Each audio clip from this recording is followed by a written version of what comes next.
Hello दोस्तों, आज हम देखेंगे कि डिटर्मिनेंट का 4.2 एक्सरसाइज के सवालों को हम कैसे सॉल्व करते हैं। सबसे पहले सवालों को सॉल्व करने से पहले हमें कुछ डिटर्मिनेंट के प्रॉपर्टी के बारे में जानकारी होना चाहिए। अगर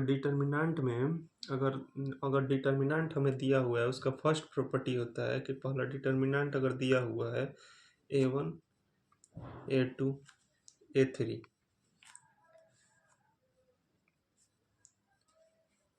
B1 B2 B3 और C1 C2 C3। अगर हम इसके किसी पंक्ति को रो के जगह पर भी लिख सकते हैं और किसी रो को उसके पंक्ति के जगह, जो भी हो, रो को कॉलम के जगह पर और कॉलम को रो के जगह पर भी लिख सकते हैं। इससे कोई चेंज नहीं होगा। अगर हम इसको चाहें तो इसको इस तरह भी हम लिख सकते हैं। उसके बाद हम इसको इस तरह लिख सकते हैं।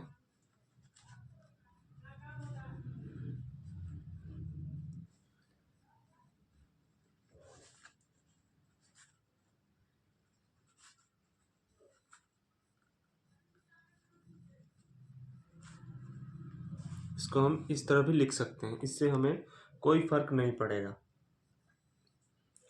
और अब दूसरी एक प्रॉपर्टी होती है कि अगर हमें सारणी दिया हुआ है, जैसे हम यहाँ पर लिख रहे हैं ABCDEFGHI, ये हमें दिया हुआ है। अगर इसके इन दोनों पंक्तियों को ऊपर नीचे अगर हम कर दें तो ये इसका चिन्ह माइनस कर देंगे और इसको हम इस तरह लिख सकते हैं DEFABCGHI।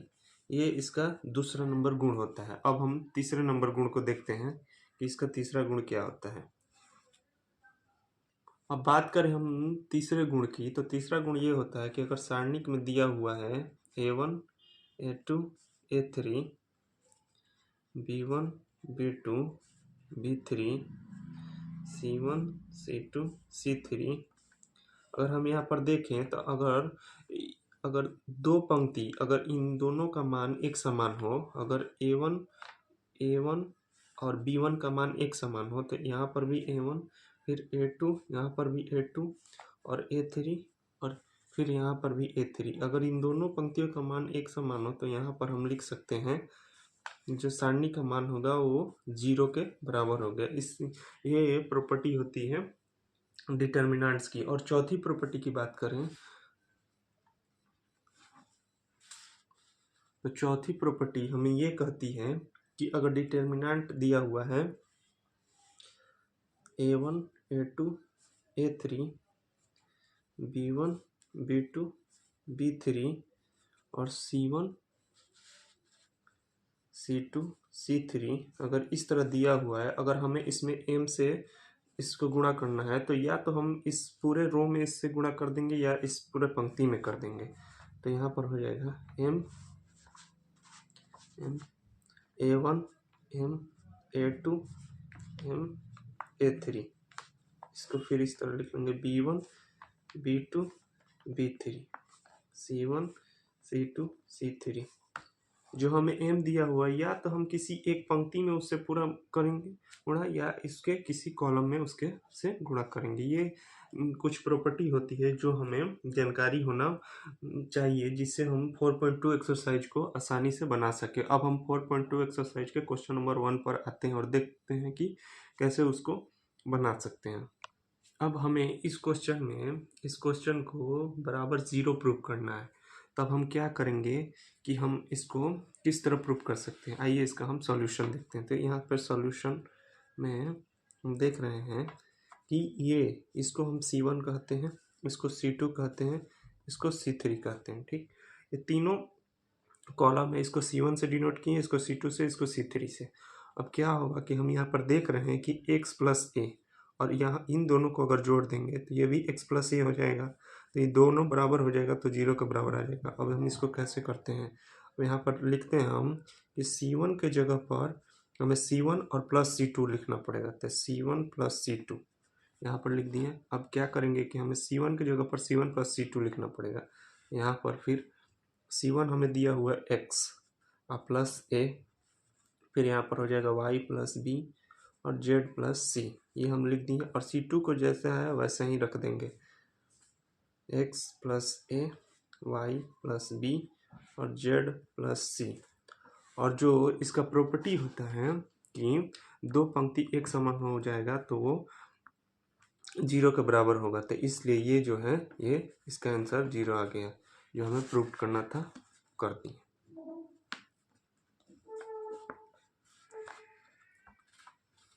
अब हम इसके सवाल नंबर 2 को देखते हैं। जैसा कि हमने 1 नंबर सवाल को बनाया उसके गुणधर्म का प्रयोग करके, अब सवाल नंबर 1 हमने सॉल्व कर लिया। अब देखेंगे कि सवाल नंबर 2 को हम कैसे सॉल्व करते हैं। ये दिया हुआ है सवाल नंबर 2। यहाँ पर हमें ये सॉल्व करना है कि हमें इसको 0 के बराबर कैसे हम प्रूव कर सकते हैं।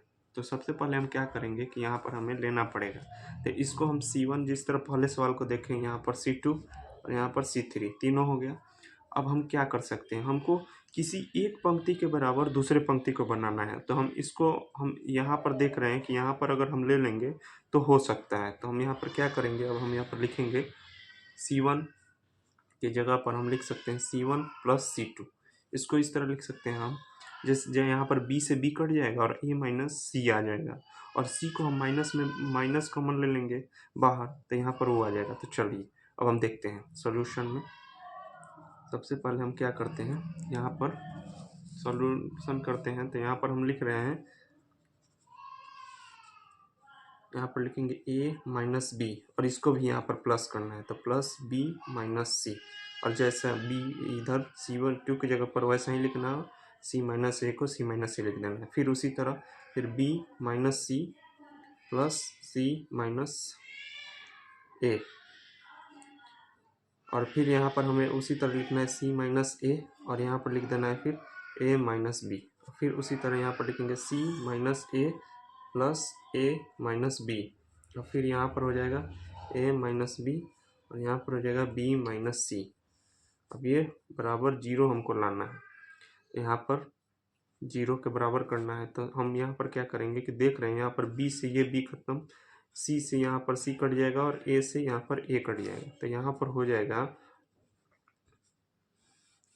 a minus C, b minus a और c माइनस b, और फिर यहाँ पर हो जाएगा b minus C, c minus a और फिर a माइनस b, और फिर यहाँ पर हो जाएगा c minus a minus b minus c। अब हम क्या कर सकते हैं, इसके अगर इसके बराबर हमको इसको करना है तो यहाँ पे हमें माइनस कॉमन लेना पड़ेगा। तो हम तीनों में से माइनस कॉमन ले लेंगे। तो माइनस कॉमन हम ले रहे हैं, यहाँ पर हम माइनस कॉमन ले रहे हैं, तो यहाँ पर हो जाएगा माइनस कॉमन लिए, तो यहाँ पर हो जाएगा ये c माइनस a। फिर यहाँ पर भी माइनस कॉमन लिए तो ये हो गया b a माइनस b, और फिर यहाँ पर कॉमन लिए तो ये हो गया b माइनस सी, और यहाँ पर हो जाएगा b minus C, c minus a minus b, और फिर उसी तरह यहाँ पर हो जाएगा c minus a minus b और b माइनस सी बराबर 0। अब हम क्या करेंगे कि माइनस जो है इसको कॉमन लेकर और उधर करेंगे तो ये तो 0 हो जाएगा। तो अब यहाँ पर ये वाला पंक्ति और ये वाला पंक्ति, जो ये वाला है और ये दोनों एक दूसरे के बराबर हो गया। तो जो प्रॉपर्टी होता है डिटर्मिनेंट का, उसके सार ये 0 और ये 0 के बराबर हो गया, यही हमको प्रूव करना था।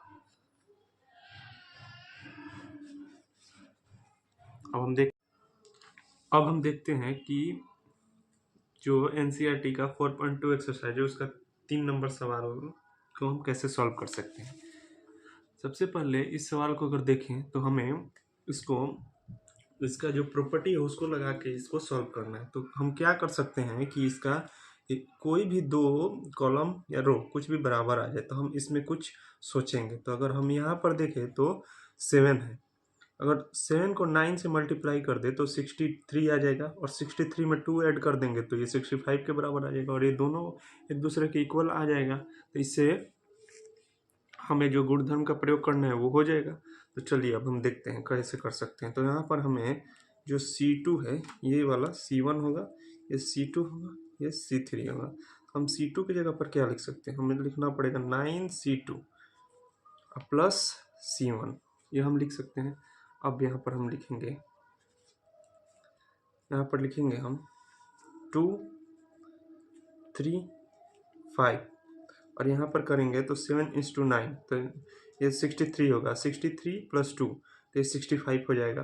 फिर यहाँ पर हो जाएगा 72 + 3 तो 75 ये हो जाएगा।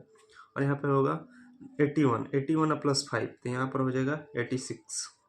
फिर यहाँ पर भी आ जाएगा 65 75 और 86 और ये 0 के बराबर आ जाएगा। तब हम क्या करेंगे, यहाँ पर हम लिखेंगे, फिर यहाँ पर देखेंगे तो ये और ये 2 रो बराबर होगा। तो जो गुणधर्म होता है उसके अनुसार 2 रो बराबर होने पर उसका मान 0 आता है। तो 0 = 0 हमने ये भी प्रूव कर दिया। अब हम क्वेश्चन नंबर 4 देखते हैं।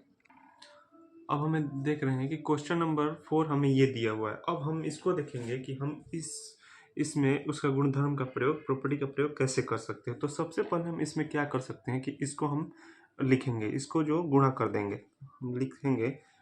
सबसे पहले 1 1 1 BC CA और AB, और यहाँ पर हम करेंगे तो AB + AC, फिर यहाँ पर BC + BA और फिर यहाँ पर हो जाएगा AC + BC, ये बराबर 0 के हो जाएगा। अब हम क्या करेंगे, यहाँ पर देख रहे हैं कि 1 1 1। अब इसको हम क्या कर सकते हैं, अगर हम देखें तो यहाँ पे AB + AC + BC तो ये हो जाएगा। अगर इसको इसमें जोड़ दें तो AB + AC + BC आ जाएगा। फिर उसी तरह यहाँ पर भी देखें तो ये तो तीनों, अगर इनको जोड़ दे तो ये तीनों बराबर आ जाएगा। इसको हम कॉमन ले लेंगे तो क्या करेंगे, यहाँ पर लिखना पड़ेगा हमें C3 की जगह पर जो हमें लिखना होगा C3, हमें C3 की जगह पर लिखना होगा C2 + C3। अब हम इसको इस तरह लिख सकते हैं, यहाँ पर 1 1 1 और जैसे यहाँ पर C2 जैसे लिखा हुआ है वैसे ही लिख देंगे। अब यहाँ पर हम लिखेंगे AB + AC + BC, फिर यहाँ पर भी लिखेंगे तो फिर उसी तरह हो जाएगा। हम यहाँ पर क्या करेंगे कि इसको आगे लिख लेंगे AB + फिर यहाँ से जो ये CA है इसको यहाँ पर लिखेंगे AC प्लस, फिर यहाँ से लिख लेंगे BC, फिर उसी तरह ये भी करेंगे तो उसी तरह आएगा AB + AC + BC, ये जो है 0 के बराबर है। अब हम क्या करेंगे कि यहाँ से इसको कॉमन ले लेंगे।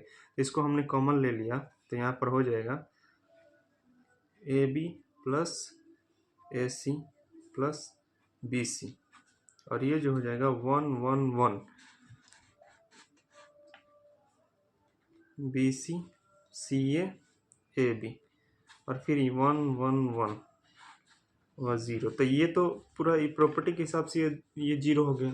अब हमें यहाँ पर AB + AC + BC × 0 तो ये 0, यानी कि 0 = 0, ये भी हमने प्रूव कर दिया। हमने इस 4.2 एक्सरसाइज के 4 सवालों को प्रूव कर दिया। अब हम 5वां सवाल को देखें।